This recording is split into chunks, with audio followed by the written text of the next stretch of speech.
Olá, sejam muito bem-vindos ao Multi Entrevistas. Aqui nesse espaço a gente conversa com lideranças, gestores e empreendedores que fazem a diferença. E no programa de hoje vamos conversar com Christian Paim, superintendente de tecnologia e inovação da Elbra, e Sérgio Burti, vice-diretor e superintendente de tecnologia e inovação. Sejam bem-vindos. Muito obrigado. É um assunto que vai voar. Você que está em casa se prepara, porque onde envolve inovação e tecnologia sempre encanta, né? Tanto do que já existe, tanto o que ainda pode acontecer, e vocês são as pessoas que têm a possibilidade de ajudar quem está em casa de enxergar o que vem pela frente. Mas antes disso, contem um pouquinho da história de vocês antes da Elbra. Então, basicamente, falar de tecnologia é bem isso que você comentou aí, né? É a hora que a gente dá aquela sonhada, né? Vai pro futuro ali, lembra de filme, lembra da parte realmente do teatro ali, onde a gente assiste aquelas coisas muito aquém do tempo que a gente vive atualmente, né?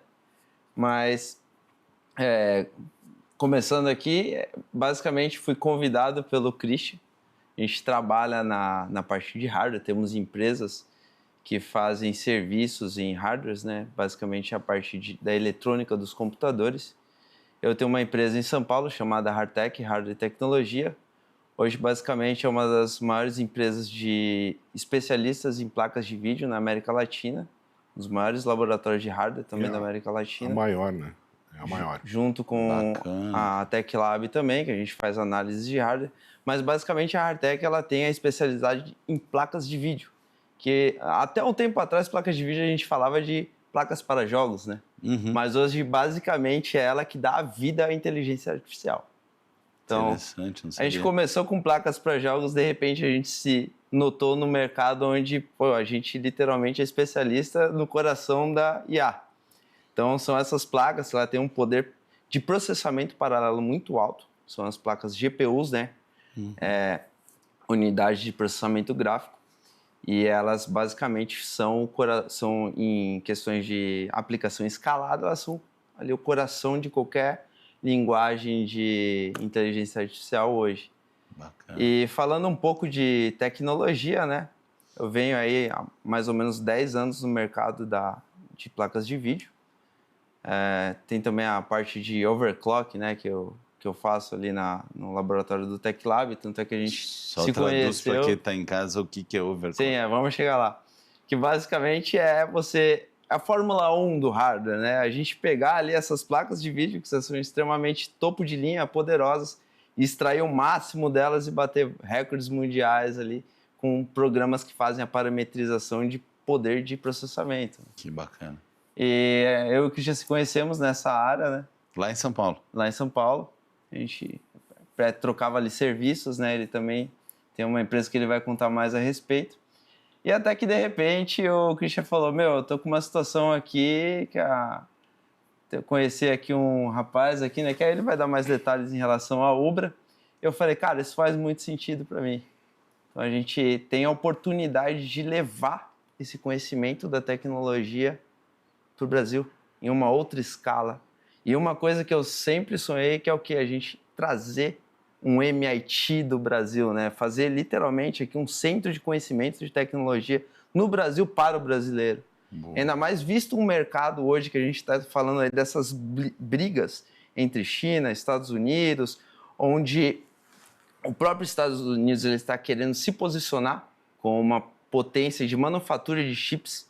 E a gente só tem uma TSMC hoje, que é a única foundry que fabrica chips de GPU para o mundo inteiro, basicamente, para NVIDIA, para AMD, para outras empresas menores. E o que falta para tudo isso nessa briga? A mão de obra especializada. Bah. E é justamente onde a gente começou a ver que fazia sentido toda essa ideia de trazer especialistas para criar cursos de microcertificação, de curso livre, ou até melhorar o curso superior ali, o convencional, a graduação, para a gente ter pessoas capacitadas para a indústria 4.0 e indústria de alta tecnologia aqui no Brasil. Tem uma mais coisa que ainda vaga do que pessoas, em resumo, isso? Na verdade, não existe a necessidade e a própria tecnologia ela não avança na questão de sintetização de produtos no mundo hoje, porque não existem pessoas capazes de criar máquinas para essas sintetizações e pessoas capazes de tocar fábricas como uma TSMC. Cara, interessantíssima. E, Christian, conta a tua versão. Como é que foi para convidar e onde é que tu descobriu o talento? Como é que vocês juntaram a vida para daí chegar aqui e poder ter essa nova escala? Então, o Burt, como ele falou das empresas dele, eles são muito conhecidas aqui no Brasil. Eles fazem um trabalho que não tem outra empresa fazendo. Então, eu já conhecia ele e ele fazia parte do que eu necessito para minha empresa. Né? Eu, antes de ser superintendente de tecnologia, eu tenho algumas empresas, tá? Mas a minha empresa principal se chama Overclock Extreme, que é o que ele explicou sobre o overclock, né? Para isso, eu precisava de placas de vídeo de alta potência. Então, foi assim que eu acabei conhecendo o trabalho deles, né? Como é que eu vim parar aqui na Ubra para tu entender? Pois eu não sei se tu tá por dentro do computador que a Ubra montou esse ano, que ficou em 8º lugar no mundo. Bah, não sabia. Então, teve 27 milhões de pessoas competindo, né? E a Ubra ficou em 8º no mundo. Caraca. Então, fui eu e o Burt que a gente fez esse computador. Bah, né? que triste. E foi assim que eu conheci o Carlos Melk, que é o nosso presidente da Elbra. Ele foi comprar um computador de mim, né? E lá a gente começou a conversar e ele começou a ver a oportunidade de trazer alguém que está por dentro de tecnologia, né? Porque eu cresci na tecnologia. Eu sou de 79, tá? Só que em 84 eu ganhei meu primeiro computador. Então a gente está falando aí de 41 anos, né? Mexendo em computador. E naquela época, cara, não tinha YouTube, não tinha documentação, então tu tinha que aprender sozinho como fazer, né? O que tinha, assim, eram os livros que tu fazia. Nessa época é bem antes de mim ainda, então é mais difícil ainda, cara. E eu sou antes dessa época respeito, ainda. cara, eu só respeito, porque... naquela época tu mexer, tu realmente tinha que ser um hard user, né? Tu tinha que fuçar e... fazer acontecer. Então, enfim, foi conversando com o Carlos num dos negócios que ele viu a oportunidade de a gente vir para cá. Eu já conhecia o trabalho do Burt e aí eu chamei ele para a gente assumir esse desafio.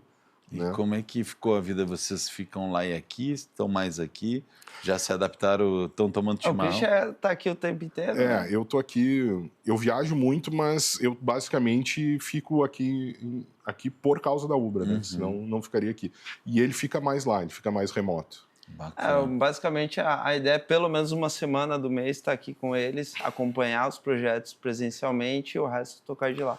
Bacana, porque essa é a vantagem, né, hoje da parte do EAD, né? Tanto o aluno está aprendendo... Hoje a comunicação ela é muito mais rápida. E depois da pandemia, principalmente, né? Sim. Eu, que sou um pouquinho antes de ti, eu precisei de uma pandemia mundial para me adaptar e hoje um dos meus maiores produtos é online, né? É pela manhã tocando algumas equipes e não seria possível se a gente já não tivesse tido, né, o quanto a pandemia foi... Ela deu esse benefício equivalente para a gente, né? E hoje, qual é o maior desafio de vocês aqui? Quando vocês chegaram, qual é o cenário? Sim, buscar pessoas, mas... Não, o maior desafio aqui é que a Ubra, antes do Carlos, ficou parada no tempo. Esse é o maior desafio. Então, a gente chegou aqui para fazer uma coisa, só que a gente veio fazer e a gente viu que não era possível fazer. Precisa arrumar a casa primeiro. Primeiro arrumar a casa primeiro. Então, a gente está arrumando a casa e daí a gente vai transformar essa faculdade na faculdade mais tecnológica do Brasil.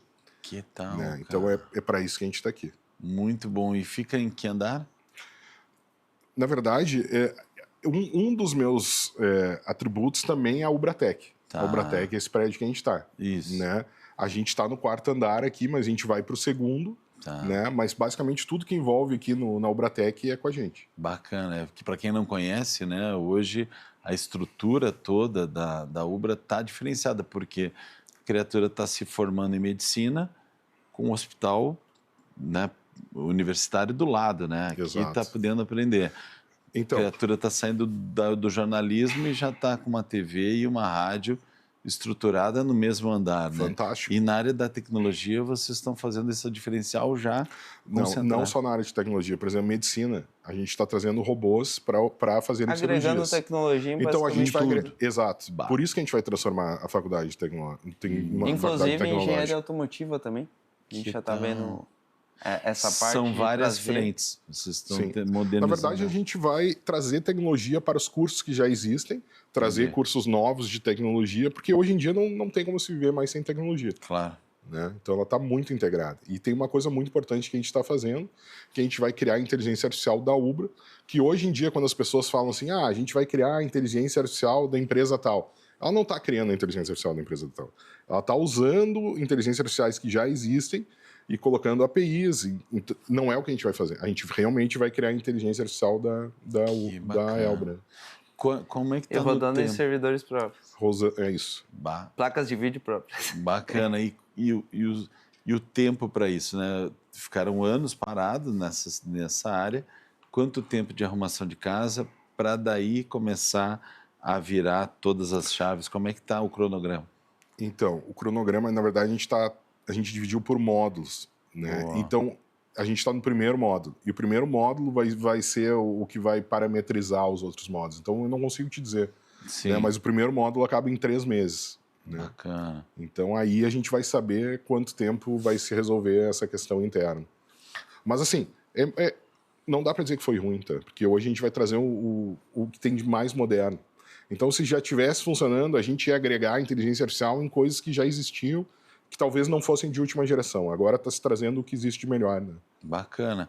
E exemplos práticos para o dia a dia do aluno, da universidade, todo esse bastidor que nem todo mundo conhece, né? Eu estou tendo contato com vocês a primeira vez, mas normalmente a gente vê o resultado lá na ponta, né? O que vai impactar no dia a dia de cada curso, assim, de quais são as metas que vocês acham que conseguem fazer o antes e depois em alguma área aqui? Por exemplo, na medicina, né, a gente está criando simuladores muito realísticos. Então, assim, em vez de ele precisar ficar atendendo vários pacientes para ter um aprendizado mais rápido, a gente vai conseguir simular isso em inteligência artificial. Boa. Né? É isso que a inteligência artificial está fazendo em todo o mercado. Ela está acelerando todos os processos.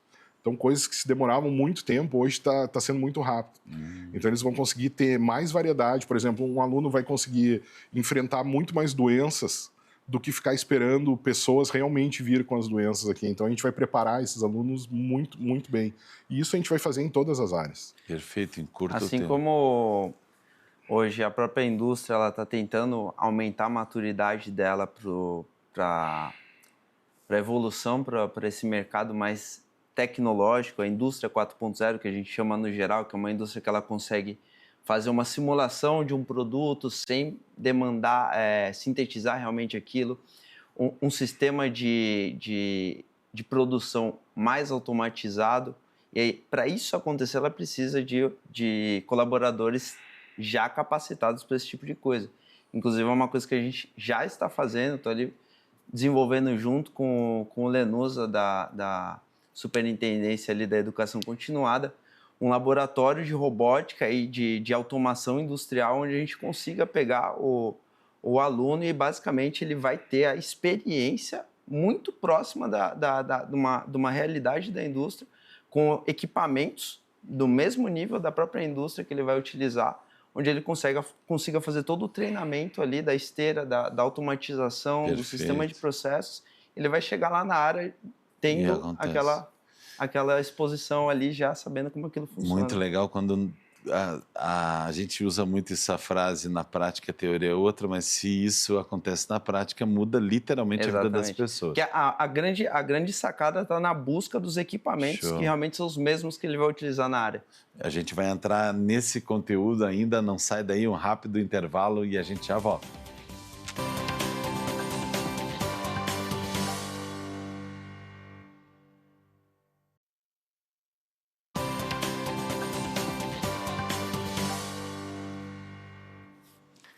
Estamos de volta com o Multi Entrevista e a gente continua falando então com o Christian Paim e o Sérgio Burti, que são especialistas em inovação e estão fazendo um trabalho aqui na Elbra, né, e na Ubra.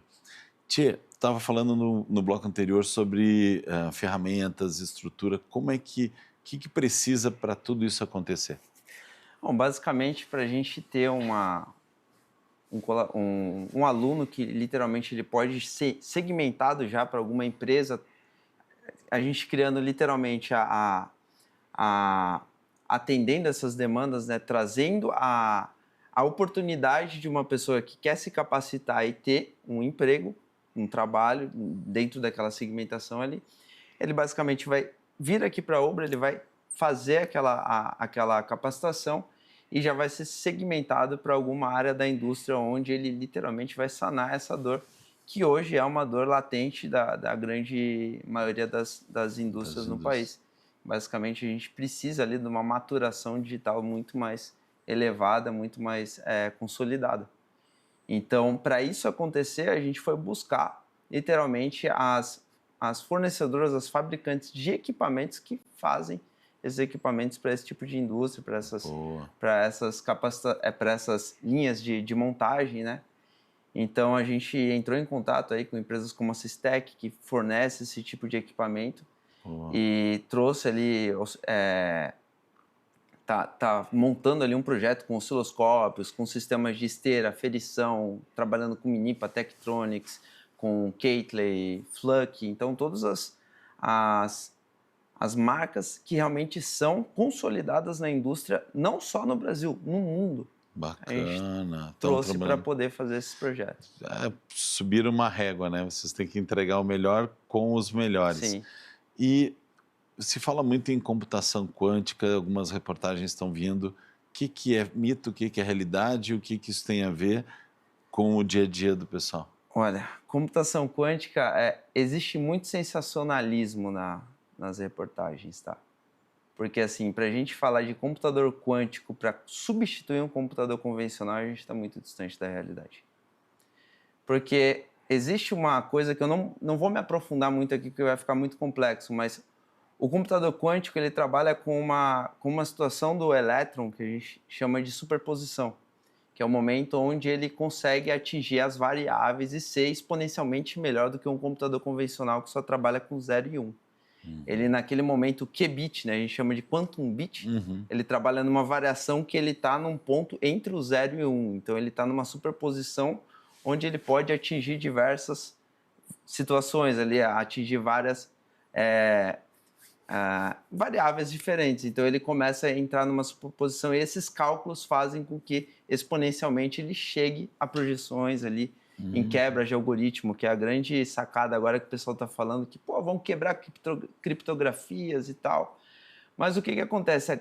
A grande dificuldade do computador quântico é você ter uma quantidade de bits estabilizados, de qubits estabilizados para trabalharem de formas lateralizadas. Então, a gente fala muito de computadores que têm uma quantidade X de bits. Então, o computador quântico, ele está caminhando para ter uma quantidade de bits, eu posso dizer assim de forma mais simples, considerável para poder quebrar uma criptografia para dizer, não, agora a gente está num estado de emergência porque a quântica está quebrando a segurança do mundo. Está virando. Mas está muito longe disso, entendeu? E tipo assim, né, pelo que eles falam, se fosse lançado agora, ninguém mais teria dinheiro na conta. Eles conseguiriam quebrar todas as criptografias existentes. Até a criptografia do próprio blockchain do Bitcoin seria quebrada. Então, mas está muito distante disso. Bacana. Entendeu? E o que nessa jornada do tempo que vocês trabalham nessa área, o tiro foi na água, foi uma expectativa, não deu? O que vai acabar, né? Eu tive uma oportunidade de pagar um mico, estava dirigindo entre a Áustria e uma autoestrada menos 11 graus e parei no posto realmente esperando o frentista, porque no meu cérebro, todo o Brasil, e rodo todo o Brasil, o frentista está ali para te atender, né?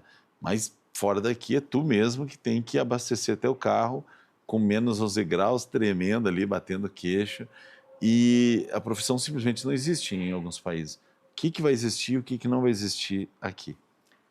Olha, isso é uma coisa meio pagar de guru, né? Que a gente fala esse tipo de coisa. Eu não me arrisco, mas o que eu diria é que para aquela pessoa que está fazendo um trabalho que, consequentemente, você já percebe, por questões óbvias, que é um trabalho que pode ser substituído com muita facilidade, que procure alternativas. Então, esse é um recado para você aí que tem uma profissão, um operador de caixa, ou algum atendente num banco, ou até um frentista de posto.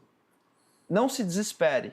trabalhe, faça o seu melhor nas condições que você tem, mas busque alternativas, porque a realidade é que a gente realmente vai ter ali a extinção de algumas profissões e vão ser abertas às necessidades de outras. Muito então, isso bacana. é uma metamorfose, né? E a questão da robótica está muito avançada, né? A questão da inteligência artificial está avançando de uma maneira absurda também. Então a gente junta os dois e vai ter coisas, né? Já dá para enxergar aí que... É interessante ver na fala de vocês, né, que estão no dia a dia, a inteligência artificial é uma coisa muito mais clara. Mas para quem não está muito por dentro e acha que a inteligência artificial é só um ChatGPT, um Gemini... Nossa, você tocou num negócio bem interessante, que eu acho que é uma coisa que a gente tem notado. O próprio ChatGPT, por exemplo, você tem duas formas de utilizar ele. Você usa ele para fazer o seu trabalho ou você usa ele para te ensinar a fazer um bom trabalho. Boa. Então é uma coisa que tem acontecido com as pessoas, até com as crianças na escola. Então, você tem duas formas. Faz o trabalho para mim ou me ensina as informações para fazer o melhor trabalho.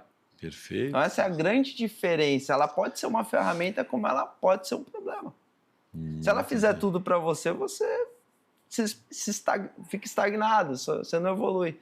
Então, eu mesmo utilizei muito, assim que o GPT começou a caminhar de uma forma um pouco mais aprimorada ali, eu basicamente utilizei essas IAs para aprender, para melhorar a minha forma de trabalhar, entender melhor as informações, sintetizá-las, virou basicamente o meu agente, né? Que legal. E qual foi a que mais impactou vocês? Vocês que estão conhecendo todas ainda se surpreendem ou o que vem aparecendo já era esperado?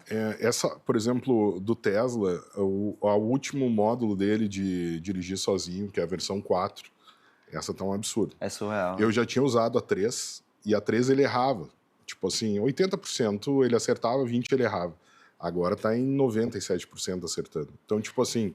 E a previsão de um possível acidente, devido aos sensores eles estarem em 360 graus, então é muito mais fácil um Tesla evitar um acidente de um carro que está vindo atrás, perdendo sem freio, do que o ser humano. Então, isso me surpreendeu, tá? Porque eu não sabia que estava nesse nível. Que bacana. Né? Então, realmente, essa última versão deles é uma das coisas que eu não esperava em 2025 acontecendo. E a velocidade, como é que a gente faz para conseguir acompanhar, né? O que vocês falaram, tudo que está vindo agora está dando uma escalada e uma acelerada grande. Onde que a gente se mantém atualizado nessa área? Olha, eu vou te falar que realmente só notícias é um pouco complicado, né? Porque existem notícias e clickbaits. Então, realmente, é um pouco de consumir tudo, mas não acreditar em tudo. Basicamente, Perfeito. buscar as informações e chegar num consenso comum. Escutar alguns especialistas que realmente são pessoas confiáveis, que já se provaram que falam as coisas de forma ponderada e, ao mesmo tempo, dentro da realidade, né?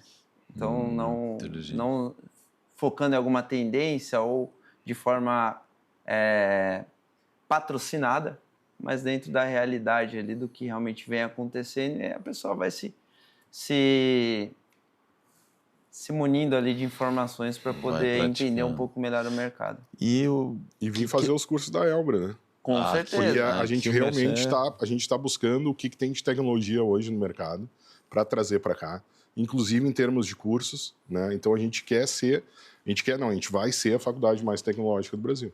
Então quem tiver interessado em estar dentro do futuro, saber como pode se colocar da melhor maneira, vem para cá, né?